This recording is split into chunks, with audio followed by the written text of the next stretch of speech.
Good day. I hope this finds you and yours well. Thanks for watching and studying your math with me. This video is going to cover some important material. We're going to be discussing different kinds of variation and do a series of examples. My examples are different than the examples in your book, so both should be read and studied. I recommend that you watch this video carefully to understand every step. It can be paused, rewound, and reviewed as needed. Ask questions to fill any gaps. And at the end, I'll suggest some minimal homework that you can do to test your mastery. First topic is direct variation.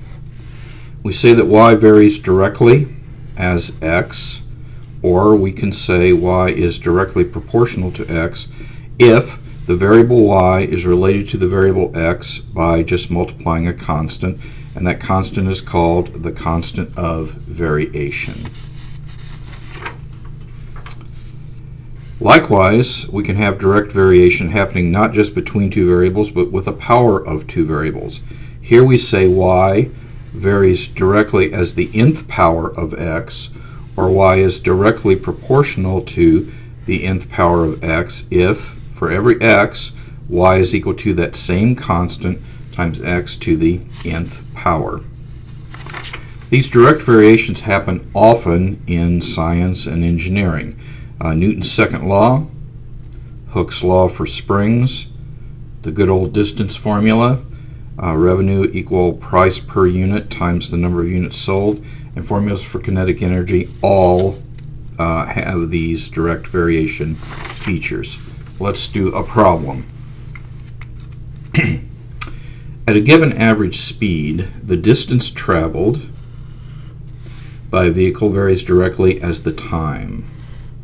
So we have a situation where d, the distance,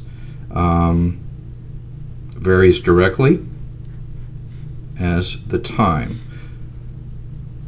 Moreover, it says if we travel 156 miles in 3 hours, that says that 3k is equal to 156, and that tells us that k, if I divide both sides by 3, is going to be 52.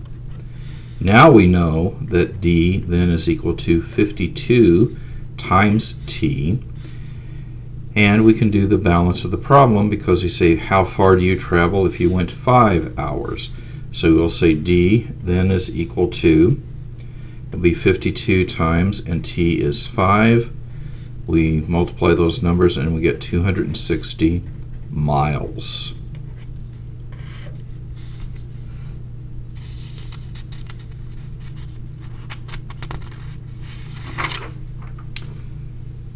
We also have a concept called inverse variation. And we say that y varies inversely as the nth power of x, or y is inversely proportional to the nth power of x if y is equal to a constant divided by x raised to the nth power. And n could be 1, and in that case you would have y is equal to k over x. Note that the x is now in the denominator. So if x increases, y decreases. This is inverse variation. Let's do an example of this. In a certain manufacturing process, the cost of producing a single item, we're going to call that C, varies inversely. That's important that we know how that plays out, as the other variable is going to be the square of the number of items produced. So we can say that the cost of producing a single item varies inversely as the square of the number of items produced. We're letting that be n squared. If 100 items are produced, the cost is $1.50 per unit. So that means that 1.5, that's $1.50, is equal to k over, and we're producing 100 items, so that is 100 whole squared. So that says that 1 0.5 is equal to K over, and 100 squared is 10,000. So that tells us that K must be 15,000. And the formula is then C is equal to 15,000 over N squared. And then the problem asks us, what is the cost if 250 items are produced? So we will know that C is equal to 15,000 divided by 250 squared.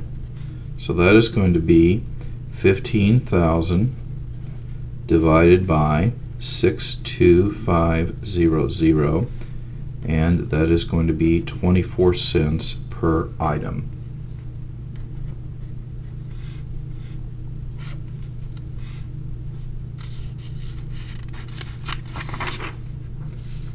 We define yet another kind of variation called joint variation, and we say that y varies jointly as the nth power of x and the nth power of z if it is joint with respect to both of them. Note that joint variation has everything is in the numerator, nothing is in the denominator. So there exists a case such that y equals k, x to the n, z to the m. Let's do a problem of this. This is talking about the volume of a cylinder, and it varies directly as the height and the square of the radius. So we get height and radius, and that's as the square of the radius. It's joint variation because it's varying directly with both variables. So that says that the volume of a cylinder then is equal to a constant, and the height is just raised to the first power, but the radius is going to be squared. Now we give us some information saying that if the volume is 785, that means that we have K, and the height was 10, and the radius was 5, that is 25. And so that tells us that 250, 25 times 10K, is equal to 785. And that means that K is equal to 785 divided by 250.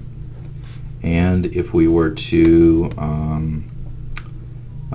let's divide by 5, and we will get 50 in top and bottom, and we get that. Now the actual formula from geometry is pi, and if you notice that's approximately equal to pi, but we're just going to use the information that we have, use that for K. So we have that the volume, the fundamental formula is that the volume is equal to 157 over 50 times h times r squared. Now the balance of the problem asks us to find the volume if the radius was 10 and the height was 15. So we'll substitute in, and we'll say that the volume is equal to h was 15 and radius was 10. The radius is squared, so that is going to be 100 squared. So that is 100 and times 15, and this is 100. So 50 goes into 50 once, 50 goes into 100 twice, and that's going to be 30 times 157.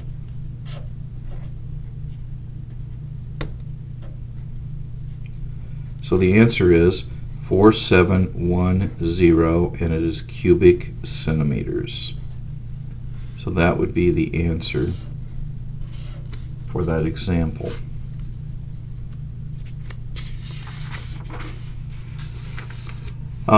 We also talk about a feature called combined variation, which is pretty much everything we've talked about. Both inverse and direct variation happens in the same situation. This is in fact extremely common. And if you look at the formulas for potential energy, universal gravitation, Coulomb's law, Boyle's law, or the period of a pendulum, you see all of those are examples of combined variation. In several of these, you have things happening in the numerator and the denominator at the same time. So let's do an example of that. So you have Vanessa Jones, who has determined that the number of children enrolled in her daycare, that's going to be one of our variables, and it varies directly with the amount she spends on advertising. So those are her advertising dollars, and inversely with her weekly charge per child. Let's call the number of children enrolled in her daycare center N. Let's call the advertising dollars A. And let's call the weekly cost per child, let's call that W. Then the problem tells us that the number of children varies directly as advertising. That means the more she spends on advertising, the more children enroll, but the more she charges, the fewer children enroll. And we will use the data to figure out what K is. So this year she spent $900 on advertising, that is A.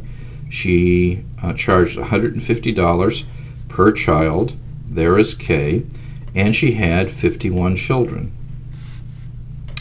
So that means that if I divide 150 into 900, I get 6.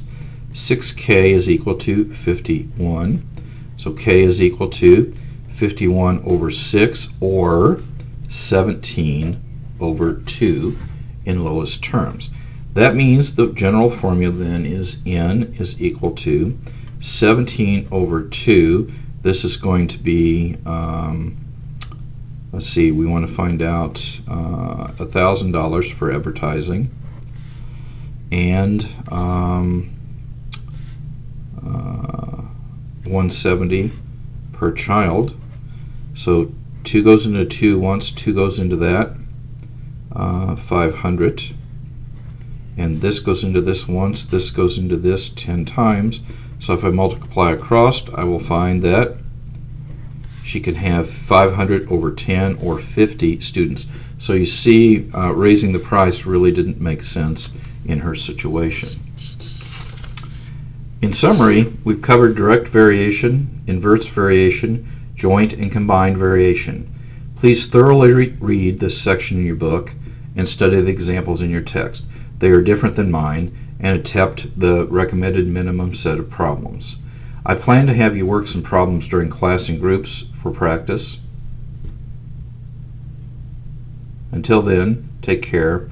Remember that time is precious. Each day must count. Do the math. It will make you strong.